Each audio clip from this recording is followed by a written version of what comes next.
آپ نے اکثر سنا ہوگا کہ پاکستان کی آبادی میں یوتھ کی ریشو باقی ملکوں کی نسبت کافی زیادہ ہے۔ کیا آپ نے کبھی سوچا ہے کہ یہ اتنی زیادہ نوجوان آبادی پاکستان کو بطور اسٹیٹ کس طرح افیکٹ کرتی ہے؟ کیا آپ جاننا چاہتے ہیں کہ یوتھ بلج ہے کیا اور اتنی زیادہ نوجوان آبادی کے پیچھے کیا ریزنز ہیں؟ بڑا سوال یہ ہے کہ کیا یہ یوتھ بلج پاکستان کے لیے ڈیویڈنڈ ہے یا لائبلٹی؟ آج ہم یہ بھی جاننے کی کوشش کرتے ہیں کہ یوتھ بلج پاکستان کے لیے فیوچر میں یوزفل ثابت ہوگا یا اسٹریچر پر پڑے ہمارے ملک کو مزید انسٹیبلٹی کی طرف لے کر جائے گا۔ یوں تو انٹرنیشنل لیول پر یوتھ کی عمر کی حد پہ کنسنسس نہیں ہے۔ UN کے مطابق یوتھ کی ایج بریکٹ 15 سال سے 24 سال کے درمیان بتائی جاتی ہے، جبکہ پاکستان میں عمر کی یہ حد 15 سے 30 سال کے درمیان ہے۔ اس ایج بریکٹ میں آبادی کا حصہ ہماری یوتھ ڈیموگرافی سمجھا جاتا ہے۔ اب اگر بات کریں یوتھ بلج کی تو یہ ٹرم پہلی بار جرمن ڈیموگرافر گنر ہائنسن کی جانب سے ارلی 90s میں متعارف کرائی گئی۔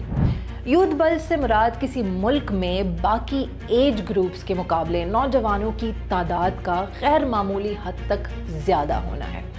کسی معاشرے میں یوتھ بلج کے پیدا ہونے کی ملٹیپل ریزنز ہو سکتی ہیں، جیسا کہ ہائی فرٹیلیٹی ریٹ کے باعث پاپولیشن کا بڑھ جانا اور مورٹیلٹی ریٹ کا کم ہو جانا۔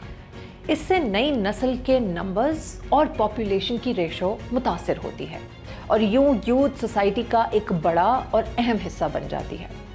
UN کی 2015 میں پبلش ہونے والی ایک رپورٹ کے مطابق دنیا کی کل آبادی کا 1/3 حصہ ایسا ہے جو کہ 10 سے 24 سال کے ایج گیپ میں ہے۔ یہ تقریباً 2 ارب لوگ بنتے ہیں اور تاریخ میں پہلی بار دنیا میں یوتھ کی آبادی کا اتنا بڑا بلج بنا ہے۔ دوسری طرف ورلڈ بینک کے مطابق موجودہ دور میں یہ ٹرینڈ ڈیولپنگ کنٹریز اور لیسٹ ڈیولپڈ کنٹریز میں زیادہ دیکھنے کو ملتا ہے، جبکہ ڈیولپڈ کنٹریز میں یوتھ کی ریشو کم پائی جاتی ہے۔ یہی وجہ ہے کہ پاکستان جیسے ممالک میں کمانے والوں کی تعداد انتہائی کم، جبکہ گھر بیٹھ کر کھانے والوں کی تعداد انتہائی زیادہ ہے۔ اسے ڈپینڈنسی ریشو کہا جاتا ہے اور اس سے per capita income per negative اثر پڑتا ہے۔ سوال یہ ہے کہ یوتھ بلج پر بات کرنا کیوں اہم ہے اور اس سے کسی بھی سوسائٹی پر کیا ایفیکٹس ہو سکتے ہیں؟ جب کسی بھی ملک کی آبادی کا ایک بڑا حصہ انڈیپینڈنٹ نہیں ہوگا اور کسی یوزفل ایکٹیویٹی میں انوالو نہیں ہوگا تو یقیناً اس سے اس ملک کی اکانومی پر نیگیٹو ایفیکٹس ہوں گے۔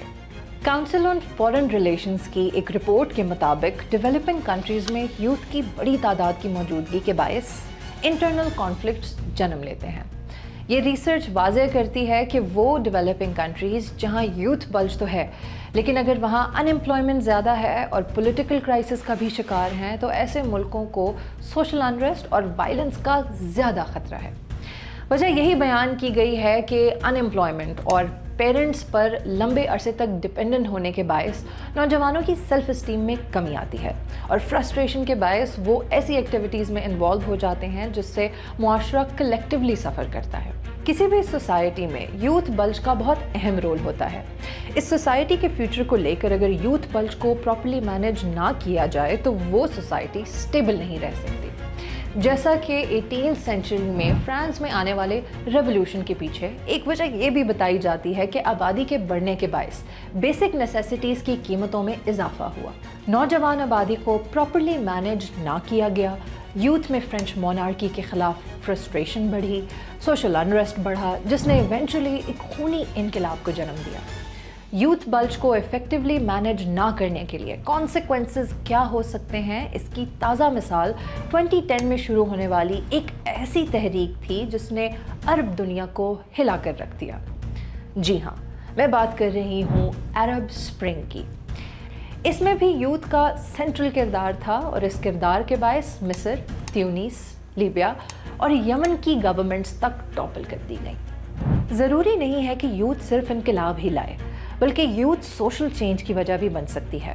1960s میں امریکہ میں یوتھ نے counter culture movements, civil rights activism اور اینٹی وار پروٹیسٹ کے ذریعے امریکن پالیٹکس اور فارن پالیسی کو سگنیفیکنٹلی امپیکٹ کیا اور اب بیبی بومرز کی ٹرم سے یاد کیے جاتے ہیں۔ آج اگر امریکہ میں سب کے لیے مساوی بنیادی انسانی حقوق ہیں تو اس کی بڑی وجہ 50 اور 60 کی دہائی میں یوتھ کا سوشلی ایکٹیو رول تھا۔ ریسرچ سٹڈیز بتاتی ہیں کہ یہ پریزیوم کرنا کہ یوتھ بلج ڈیٹرمنٹلی ممالک کے لیے نقصان دہ ہے بالکل غلط اپروچ ہے. ایسا بالکل بھی نہیں ہے. مثال کے طور پہ ورلڈ بینک کی ایک اسٹڈی کے مطابق ایسٹ ایشین کنٹریز جیسے کہ کوریا اور چائنا نے اپنے ہاں نئی جاب اپرچونٹیز کریٹ کر کے اپنی یوتھ کو لیس ڈپینڈنٹ اور مور پروڈکٹیو بنا دیا ہے. آج ان دونوں ملکوں کی یوتھ ان کی سوشیو اکنامک ڈیولپمنٹ کا انٹیگرل پارٹ ہے، جس سے ثابت ہوتا ہے کہ یوتھ بلج ممالک کے لیے بینیفیشل ہو سکتا ہے اگر پراپر پالیسیز کے ذریعے اس کا درست استعمال کیا جائے. اسٹیٹ اگر چاہے تو اپنی اس ڈیموگرافک پاور کو معاشرے کی پروگریس کے لیے استعمال کر سکتی ہے. اس کے لیے اسٹیٹ کو ایسی پالیسیز اپنانی ہوں گی جن کے ذریعے ملک کی یوتھ کو مین اسٹریم میں لایا جائے اور ان کی ایبلٹیز کو استعمال کرتے ہوئے نیشنل اکانومی کو اسٹرینتھن کیا جا سکے. لیکن اس کام کے لیے ضروری ہے کہ حکومت یوتھ کی ایجوکیشن، ہیلتھ اور سکلز میں انویسٹ کرے تاکہ نوجوان کنٹمپرری سٹینڈرڈز کے مطابق ریڈی ہوں اور دوسرے ممالک بھی جا کر سروسز پرووائڈ کر سکیں. یوتھ ڈیولپمنٹ انڈیکس پر پاکستان کی 162nd پوزیشن ہے. ٹوٹل پاپولیشن کا 64% حصہ 30 ایئرز سے کم عمر ہے، جبکہ 29% آبادی یوتھ کی کیٹیگری میں آتی ہے. UNDP کی ایک اسٹڈی کے مطابق الارمنگ بات یہ ہے کہ اتنی بڑی پاپولیشن میں صرف 6% پاکستانی نوجوان 12 سال تک ایجوکیشن حاصل کر پاتے ہیں، جبکہ یوتھ کا 29% حصہ مکمل ان پڑھ ہے. پاکستان کی پاپولیشن بوم کا اندازہ آپ اس بات سے لگا لیں کہ آزادی کے وقت ملک کی ٹوٹل آبادی 33 ملین تھی، جو کہ آج 220 ملین سے انکریز کر گئی ہے. 1947 میں پاکستان پاپولیشن کے لحاظ سے 14th نمبر پر تھا اور آج 5th نمبر پر ہے. آبادی کے بڑھنے کی ریشو 2% ہے، جس سے واضح ہوتا ہے کہ یوتھ بلج نے آئندہ بھی رہنا ہے اور ہمیں اس سے ڈیل کرنے کی ضرورت ہے. اگر ایسا نہ کیا تو unguided youth multiple socio economic problems کا باعث بنتی ہے. پاکستان کی یوتھ سوشل میڈیا سے بہت زیادہ کنیکٹڈ ہے.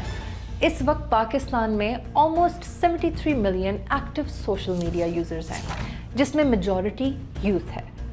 اس اتنے بڑے پاپولیشن بلج کو بہت سیریس لینے کی ضرورت ہے، ورنہ اپرچونٹیز اور گائیڈنس نہ ہونے کے باعث یوتھ سوشل ایولز، ایکسٹریمزم اور ٹیررزم جیسی ایکٹیویٹیز میں انوالو ہو سکتی ہے. اس کے علاوہ پاکستان کے کانٹیکسٹ میں کئی سوشل پریشرز ایسے ہیں جو یوتھ کی چوائسز پر برا اثر ڈالتے ہیں اور ان کو آگے بڑھنے سے روکتے ہیں. اس میں سب سے زیادہ گرلز متاثر ہوتی ہیں اور یہی وجہ ہے کہ پاکستان جینڈر پیرٹی انڈیکس پر 2nd ورسٹ پوزیشن پر ہے. ایجوکیشن سسٹم کی بات کی جائے تو وہ بھی انتہائی کرٹیکل ہے. امپلائرز کمپلین کرتے ہیں کہ کرامنگ سسٹم یا جسے ہم رٹا سسٹم کہتے ہیں، اس کے باعث ایجوکیشن سسٹم ایسی ورک فورس تیار ہی نہیں کر رہا جو جاب مارکیٹ کی ریکوائرمنٹ کو پورا کرے. یوتھ کو سٹریم لائن کرنے کے لیے ایک طرف تو سب سے پہلے ایجوکیشن سسٹم کو بہتر کرنا ہوگا، اس کو ماڈرنائز کرنا ہوگا، اس کے لیے بجٹ بڑھانا ہوگا. دوسری طرف ایگزسٹنگ یوتھ بلج کے لیے جاب اپرچونٹیز کریٹ کرنی ہوں گی. اسٹارٹ اپس کو گورنمنٹل لیول پہ انکریج کرنا ہوگا. پاکستان نے فائنینشیل ایئر 2021 میں بجٹ کا صرف 1.77% ایجوکیشن کے لیے ڈائریکٹ کیا، جبکہ انٹرنیشنل سٹینڈرڈز کے مطابق بجٹ کا 4% ایجوکیشن پہ لگانا ضروری ہے. اسی طرح کے ڈیسیجنز کے پیچھے یوتھ کی پولیٹیکل ریپرزنٹیشن کی کمی بھی ہے. اس سلسلے میں HEC کافی ایکٹیو ہے اور ویژن 2025 کے مطابق HEC ملک میں ایکیڈیمیا انڈسٹری لنکیجز پیدا کر رہا ہے تاکہ جاب مارکیٹ کی ضرورت کے مطابق ایجوکیشن سسٹم کو ڈھالا جا سکے.